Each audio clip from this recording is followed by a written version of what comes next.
সাংগঠনিক প্রয়োজনে আমরা আমাদের এ ধরনের কর্মসূচির সাথে একত্রিত হওয়ার সুযোগ করে দিয়েছেন। সকলে বলে আলহামদুলিল্লাহ।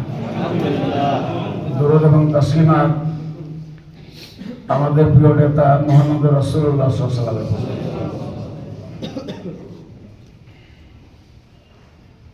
আপনারা জানেন যে জামায়াত ইসলামী সব ধরনের শিক্ষিত, অল্প শিক্ষিত, এমনকি নিরক্ষর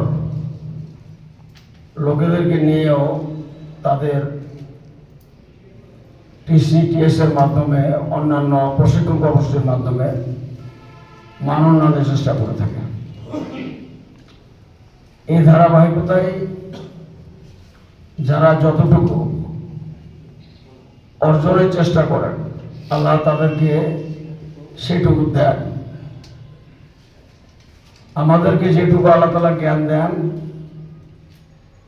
সামগ্রিক জ্ঞানের তুলনায় এটি অতি একেবারেই বলতে হয় নগণ্য একটু জ্ঞান। ওমা উতিতু মিনাল ইলমি ইল্লা কলিলা।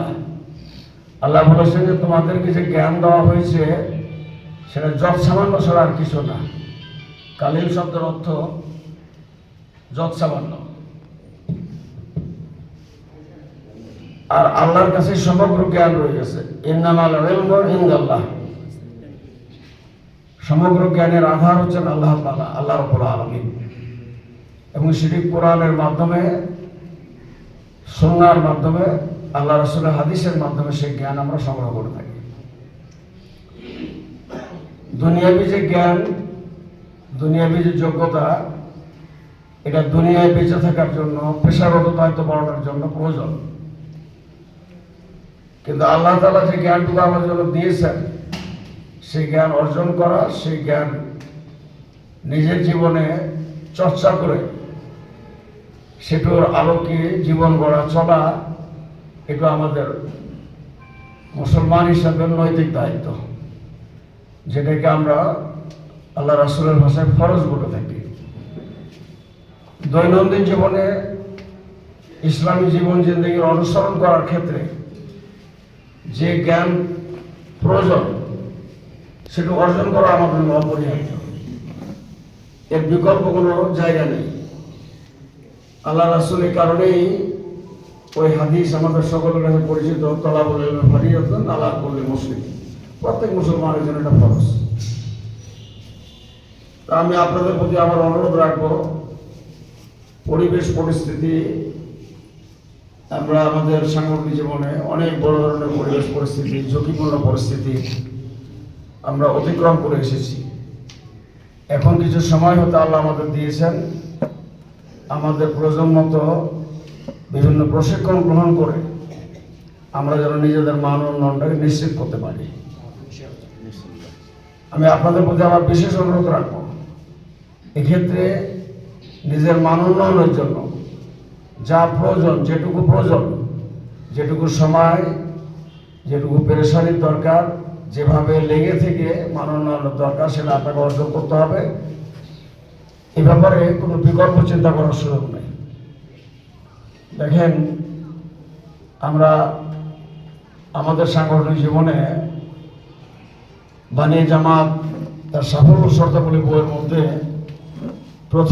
প্রথম যে গুণাবলী, সেই গুণাবলীর শেষ গুণাবলীটা বলেছেন দিন হচ্ছে জীবন উদ্দেশ্য। এটার ব্যাখ্যা হলো দিন প্রতিষ্ঠা করাই আমার জীবনের সবচেয়ে গুরুত্বপূর্ণ কাজ। দিন প্রতিষ্ঠার আন্দোলনকে আমার জীবনের মুখ্য কাজ হিসেবে গ্রহণ করতে হবে। বাকি আপনার সময়, পরিবারের সময়, আত্মীয়তার সময়, বন্ধু বান্ধবের সময়, সামাজিক কাজ, দাওয়াতি কাজ, সবগুলোকেই কিন্তু এটাকে ঘিরেই হতে হবে। টার্গেট হবে আমি দিন প্রতিষ্ঠার আন্দোলনের কর্মী। আপনাকে এক্ষেত্রে মনে করতে হবে যে আমি দিন প্রতিষ্ঠার আন্দোলনের জন্য কর্মী এবং এটাই আমার মূল কাজ। বাকি কাজগুলো এর সাথে সামঞ্জস্য করে আমি চলব। ব্যক্তিগত কাজ, পারিবারিক কাজ, অন্যান্য কাজ যদি এটার উপর প্রাধান্য পেয়ে যায়, তাহলে বুঝতে হবে যে এটি আমাদের দুর্বলতা কাজ করছে, কখনো এটি হতে দেওয়া যাবে না। এটাকে যদি আপনাকে মুখ্য কাজ মনে করতে হয়, তাহলে সকালে উঠে চিন্তা করতে হবে যে আমার সাংগঠনিক কাজ, আন্দোলনের কাজ, দাওয়াতের কাজ, আমার নিজের প্রশিক্ষণের কাজ কোনটা আছে, এটাকে আপনাকে নিয়ে এর সাথে সাজিয়ে আপনার জীবনের অন্যান্য কাজগুলোকে নিতে হবে। আর আপনি সকালে উঠেই চিন্তা করবেন যে আমার তো ব্যক্তিগত এই কাজ, ব্যবসার এই কাজ, দোকানের এই কাজ, আমাকে আমার পরিবারের এই হক আদায় করার জন্য যেতে হবে, তাহলে কিন্তু আপনি ওই সময়টুকু আর বের করতে পারবেন না। আগে আপনাকে চিন্তা করে নিতে হবে যে আমার ইসলামী আন্দোলনের সাথে কাজ কোনটি, কোন কাজের মাধ্যমে আমি আমার দিন প্রতিষ্ঠার ভূমিকা রাখবো, সেটাকে সামনে নিয়ে তাকে চতুর্দিকে ঘিরে আপনাকে অন্যান্য কাজ নিতে হবে। দাওয়াতি কাজ এবং সামাজিক কাজটা আমাদের জীবনের মিশন, এ দুটাকে গা সহিয়ে নিয়েই করতে হবে। আপনার বিশেষ প্ল্যান করে এটা করার প্রয়োজন নেই, আপনাকে সবসময় সামাজিক কাজের সাথে, দাওয়াতি কাজের সাথে লেগে থাকতে হবে। সারাদিনে আনুষ্ঠানিক দাওয়াতি কাজ যতটুকু করবেন তার চেয়ে অনানুষ্ঠানিক দাওয়াতি কাজ বেশি করতে হবে। সামাজিক কাজ খুব খাস করে প্ল্যান করে আপনি এক জায়গায় করতে যাচ্ছেন, সেটার চেয়ে বেশি করতে হবে। প্রতিটি জায়গায় কিন্তু অসংখ্য সামাজিক কাজ আছে, এটা আপনাকে দায়িত্ব পালন করতে হবে। আপনারা জানেন যে এখন থেকে কয়েক বছর আগে কর্মীদের কাজ ছিল 4টা, তাই না? নিয়মিত রিপোর্ট রাখা, বৈঠকে যোগদান করা, এয়ানত দেওয়া আর দাওয়াতি কাজ করা। এখন কিন্তু 5 নম্বর কাজ হচ্ছে সামাজিক কাজ। আপনি সারাদিনের কাজ করে রাত্রে একটু মহাসভা করে দেখেন, আত্মসমালোচনা করে দেখেন যে আমার কাজের সাথে নিয়মিতভাবে আমি 2টা কাজ কতটুকু করেছি, দাওয়াতি কাজ এবং সামাজিক কাজ কতটুকু করেছি। সামাজিক কাজ ছাড়া আপনি আমাদের দেশে ইসলাম প্রতিষ্ঠার যে স্বপ্ন দেখছেন বা আমরা দেখছি, এটা সফলতা লাভ করতে পারবে না। সমাজের সাথে আপনাকে মিশে যেতে হবে। আমি তো মাঝে মধ্যে বলি যে জামাত ইসলামের কর্মী শুধু সমাজকর্মী নয়, জামাত ইসলামের কর্মীরা খুব বাস্তবমুখী কর্মী, তার কথা এবং কাজের মিল থাকে। জামাত ইসলামের কর্মীদের জীবন থেকেই তাদের প্রতিচ্ছবি ফুটে উঠবে। ইসলামের মূর্ত প্রতীক হিসাবে আপনাকে কাজ করে যেতে হবে। দাওয়াত তো বক্তব্য রাখলেও দাওয়াত দেওয়া যায়, মিছিলও স্লোগান দিয়ে দাওয়াত দেওয়া যায়, ওয়াজ মাহফিল ওয়াজ করে দাওয়াত দেওয়া যায়, কোথাও কোনো আলোচনা করে দাওয়াত দেওয়া যায়। কিন্তু এই দাওয়াতটা যতটুকু জনগণের কাছে গ্রহণযোগ্য হবে, তার চেয়ে বেশি গ্রহণযোগ্য হবে আপনার চরিত্রের মধ্যে, আপনার আমলের মধ্যে যদি ওই কাজটি থাকে। আপনি সারাক্ষণ যদি দিনের উপর দাঁড়িয়ে থাকতে পারেন, আপনাকে প্রতীক করে, আপনাকে দৃষ্টান্ত মেনেই কিন্তু সমাজে ইসলামী আন্দোলনের প্রভাব, ইসলামী আন্দোলনের দাওয়াত পৌঁছে যাবে। তখন কিন্তু বলবে না অমুক লোকটা খুব ভালো কথা বলতে পারে। আপনাকে দেখে তার মনের মধ্যে একটা আকর্ষণ সৃষ্টি হবে, সাধারণ মানুষের মনে, চিন্তার মধ্যে, যে এই লোকগুলোই তো আসলে ইসলামের প্রতিচ্ছবি, এই লোকগুলোই তো ইসলামের সত্য দাওয়াত দিচ্ছে, শাহাদাত হকের প্রতীক হচ্ছে এরা। তখন এই দাওয়াত থেকে তারা অনুসরণ করতে পারবে। আর আমি কথা বলি, কাজে যদি আমার কোথাও কোনো গরমিল থেকে যায়, কোনো ত্রুটি থেকে যায়, তো প্রকাশ্যে বলুক আর না বলুক, সাধারণ মানুষ মনে করবে যারা মুখে যত সুন্দর কথা বলে, কাজে এদের কথার সাথে কাজের মিল নাই, এই থেকে কিন্তু আপনাকে আর গ্রহণ করবে না। আমরা তো মতিহারকে নিয়ে, মতিহারের সংগঠনকে নিয়ে বহু স্বপ্ন দেখি। এখানে যত জীবন্ত মানুষ আছে, যত লড়াকু সৈনিক আছে, এটা কিন্তু অন্যান্য জায়গার তুলনায় অনেক বেশি, অন্যান্য থানার তুলনায়। কিন্তু এই জায়গার মাঝে মাঝে এজাল ফেজালও বেশি ঢুকে যাচ্ছে, ঝামেলাও বেশি ঢুকে যাচ্ছে। এই ক্ষেত্রে আপনাদের নিজের নিজের কিছু মহাসভা করে বের করা দরকার যে আমি কোনখানে যে আমার শৃঙ্খলা নষ্ট করতেছি, কোনখানে যে আমি বাঁধ ভেঙে দিচ্ছি, কোন জায়গায় ইসলামী আন্দোলনের কর্মী হিসাবে আমি একটু ওটাকে ওই খেলার ভাষা কি বলে ফাউল করে ফেলছি। এটা আপনাকে বের করতে হবে, চিন্তা করতে হবে যে আমার ঠিক হচ্ছে না বেঠিক হচ্ছে কাজটা। প্রিয় ভাইরা, আমি এই কথাগুলো বলার অর্থ হচ্ছে যে বাস্তব ময়দানকে নিয়ে আমরা অগ্রসর হচ্ছি। রাজশাহীর ময়দান কিন্তু আমাদের যে 15টা থানা আছে, আগে 17টি থানা ছিল, এখন 42 দুটা কমে যাওয়ার কারণে 17টি থানার একত্রে সন্নিবেশিত যে প্রতিচ্ছবি, সেটাই হচ্ছে আমাদের রাজশাহী মহানগরী সংগঠন। কথা ঠিক না? এই জায়গায় আপনার কাজের প্রভাবটা পড়বে। এই যে যত টুকটাক ঘটনা হচ্ছে, এগুলো আমরা চেষ্টা করছি যে কিভাবে এই সমস্ত শৃঙ্খলা নষ্টকারী কোনো কাজ আমাদের কর্মী যেন না করে। কিন্তু যারা করে যাচ্ছে তারা কিন্তু অনেকটা মানে লাইনচ্যুত হয়ে বেয়ারা হয়ে করে যাচ্ছে। আপনাকে শুধু নিজে এখান থেকে বিরত থাকলে চলবে না, নিজেও বিরত থাকবেন, তাদেরকে ঠেকানোর দায়িত্ব আপনাকে নিতে হবে। কথা কি বোঝা গেছে? ঠেকানোর দায়িত্ব আপনারা গ্রহণ করবেন।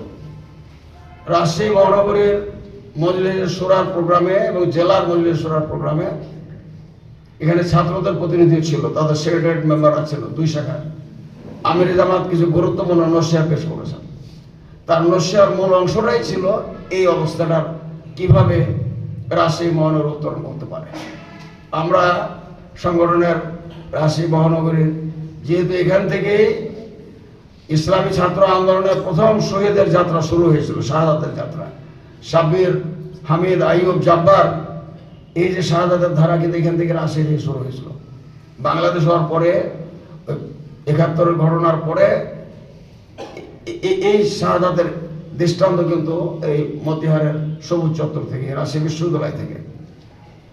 এই জায়গায় সবার স্বপ্ন এবং বেশি শাহাদাতের সংখ্যা যদি আমরা লক্ষ্য করি, রাজশাহীর ময়দানেই কিন্তু আমরা দেখব বেশি, যদি আনুপাতিক হার হিসাব করে দেখি।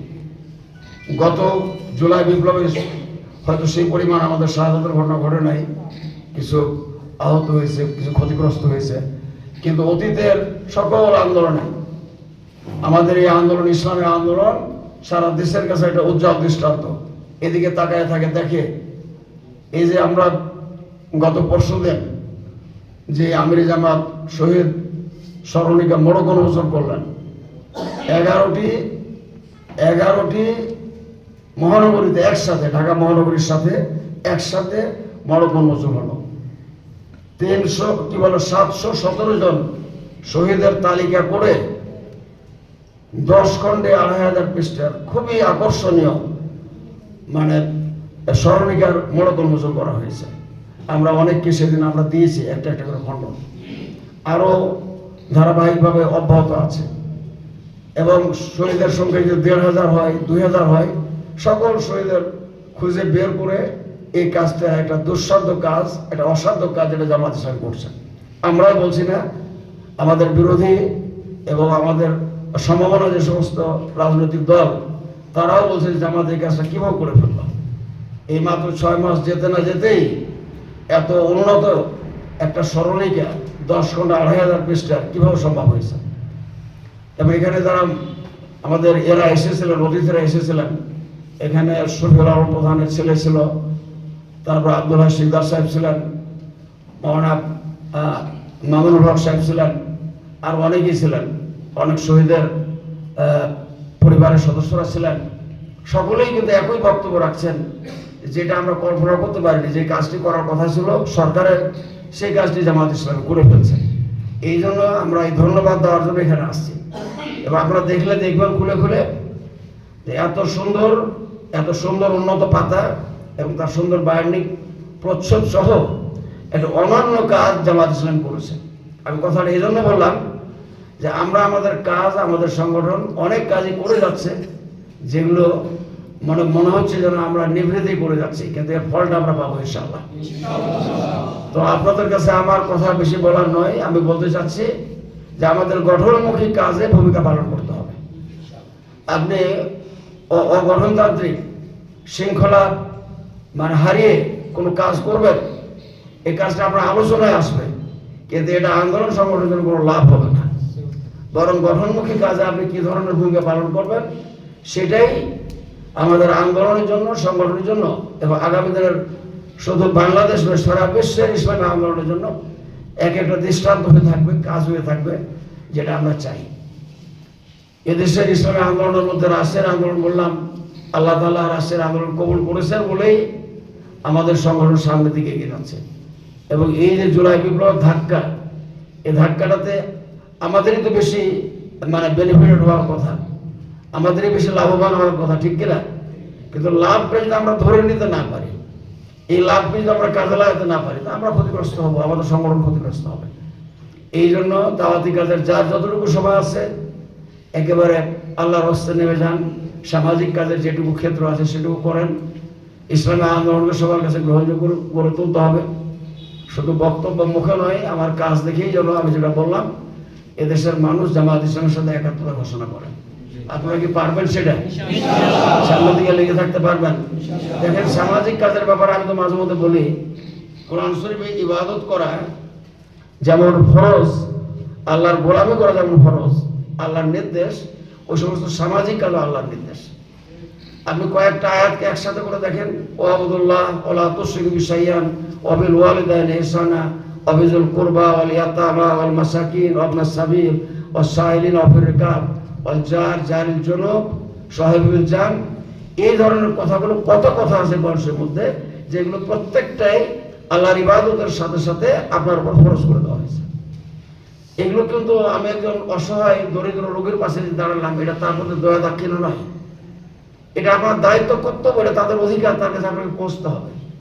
এই কাজটির মাধ্যমে আপনি জান্নাতের রাস্তায় নেমে গেলেন। আপনি একজন ব্যক্তির আপনার আত্মীয়তার হক নষ্ট করছে, সে জায়গায় আপনি আত্মীয়তার হক রক্ষা করলেন। এটা শুধু তার অধিকার প্রতিষ্ঠিত করে দিলেন না, আপনি জান্নাতে যাওয়ার বন্ধনটাকে শক্তিশালী করলেন।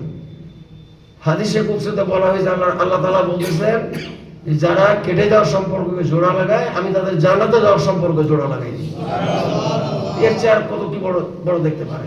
যে একজন রোগীর সেবার জন্য গেল, যতক্ষণ সে সেবার মধ্যে থাকে ততক্ষণ সে জান্নাতের ফল আহরণ করতেছে, জান্নাতের ফল সে খাচ্ছে। তো তার মানে আপনি জান্নাতি। নিকটতম প্রতিবেশী, দূরতম প্রতিবেশী, আমার আত্মীয় স্বজন, ইয়াতীম, মিসকিন, পথের পথিক, অসহায় মানুষ, দুস্থ মানুষ, আজকে ন্যায় কোন জায়গায়? সে হাদিস তো আমরা শুধু গল্পই করি যে নিজে খেয়ে থাকে, তার প্রতিবেশী নিজে খেয়ে থাকে, আর তার প্রতিবেশী কি অভুক্ত থাকে। এটা কি? তার ঈমান নাই, তার ঈমান নাই, তার ঈমান নাই। এবং প্রতিবেশীর সম্পর্কে আল্লাহ রাসূল কি বলেছেন? আমি তো ধারণা করছিলাম যে না জানি আল্লাহর পক্ষ থেকে প্রতিবেশীদেরকে ওয়ারিশ করে দেওয়া হবে কিনা, উত্তরাধি করে দেওয়া হবে কিনা। আল্লাহ রাসূল মানে কসম করে বলছেন যে আমি এইভাবেই দেখতে পাচ্ছি যে প্রতিবেশীদেরকে আমার উত্তরাধিকারী করে দেওয়া হবে কিনা। তো তাহলে বুঝতে হবে যে এগুলো প্রত্যেকের হক। কিন্তু দেখা যায় যে আমার সম্পর্ক আমি জামাতের সঙ্গে করবে, আমার প্রতিবেশীদের সাথে সম্পর্ক খারাপ, আমার চাচাতো ভাইদের সাথে সম্পর্ক খারাপ, আমার শ্বশুর শাশুড়ির সাথে, আমার শালা সম্বন্ধীদের সাথে আমার সম্পর্ক খারাপ। এটা হলো তো আপনি ইসলামের আন্দোলনকে প্রতিষ্ঠিত করতে পারবেন না। আপনার কারণে প্রশ্নবিদ্ধ হয়ে যাবে এই জায়গাটা। এই বিষয়গুলো একটু সিরিয়াসলি দেখেন, চিন্তা করেন। আমি কথা প্রসঙ্গে কথাগুলো বললাম। আগামী দিনে এই দেশের আন্দোলন অল্প সময়ের মধ্যে একটা লক্ষ্যের দিকে পৌঁছে যাবে আমরা আশাবাদী। যেই গতিতে সংগঠন চলছে আলহামদুলিল্লাহ, এবং আমাদের আমির জামাত যেভাবে ডাইনামিক লিডার হিসাবে সর্বত্র দৌড়াচ্ছেন, ছুটছেন, এবং আমাদের কেন্দ্রীয় নেতৃবৃন্দ যেভাবে দৌড়াচ্ছেন, ছুটছেন, সেটা যদি আমরা অনুসরণ করে এগিয়ে যেতে পারি, আল্লাহ তাআলা মনে হয় মেহেরবানি করে এই পথটা, এই সময়টা, পরিবেশটা আমাদের জন্য দান করেছেন। কি কথা ঠিক না?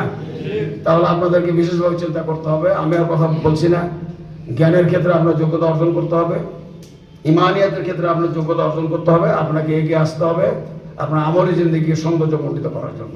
আল্লাহ রাব্বুল আলামিন আমাদের তৌফিক দান করুন। আমিন। ওয়া আখিরু দাওয়ানা আলহামদুলিল্লাহি রাব্বিল আলামিন। আসসালামু আলাইকুম।